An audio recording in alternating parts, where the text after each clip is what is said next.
There are a bunch of elected people here, elected servants, and there are some that are seeking election, and we don't have time to introduce them all, but a fellow that I served with in the House is now our Lieutenant Governor and is running for Attorney General, Jeff Kottkamp. Jeff, where are you? I heard you're here.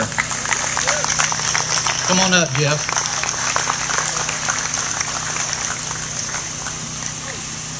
Would you like to tell the folks what the Lieutenant Governor does? I'd like to talk to them about you. Thank you all for being here. This is the best kickoff I've ever seen. It says a lot about what you think about this great man, Mike Hogan. You know, Mike touched on some of this. These are challenging times. You know, we don't even have to tell you that. You know it. These are challenging times. And this is a time when we need great leaders more than ever before. And you think about the challenges we have.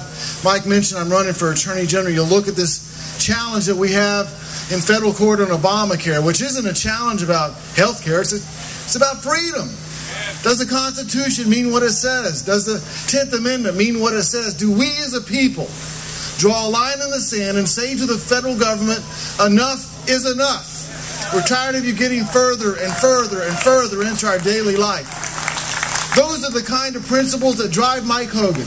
He understands the balance. He understands that you're the boss. He understands that this is the first country in the history of mankind where people said government is not the master, it's the servant, and it only has that power which we, the people, give it. Mike embraces those principles of our founders.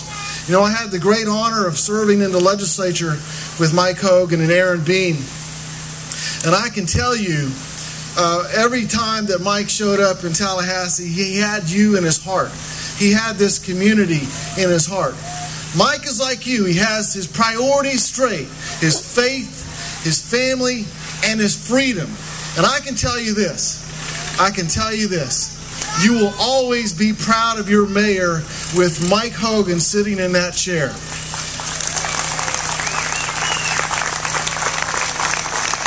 You know, a lot of people, a lot of politicians will get up and they'll say, well, if you vote for me, I'll fight for the regular guy, the average American, the ordinary citizen. You'll never hear Mike Hogan say that, and here's why. Because he knows that the guy that shows up at the end of your driveway every week to pick up your trash, that works 12 hours a day taking care of his family, that shows up at the end of the day tired and sweaty and covered in dirt, and his two kids come running up the driveway saying, Daddy, Daddy. He knows that guy's not average or ordinary. He's extraordinary. He's working hard, paying for his taxes and taking care of his family. He knows that the nurse that gets up at 5 o'clock in the morning and puts on her scrubs and she goes and works at the hospital all day. And if any of you have ever met a nurse, you know they're on their feet all day working to save people. And maybe she goes home at the end of the day and has blood on her and who knows what else, but she stops at the convenience store and gets a couple of Slurpees for her children. And when those children hear that door turning and she walks in the door, they run to the door saying, Mommy, Mommy, she's not average. She's not regular. She's extraordinary.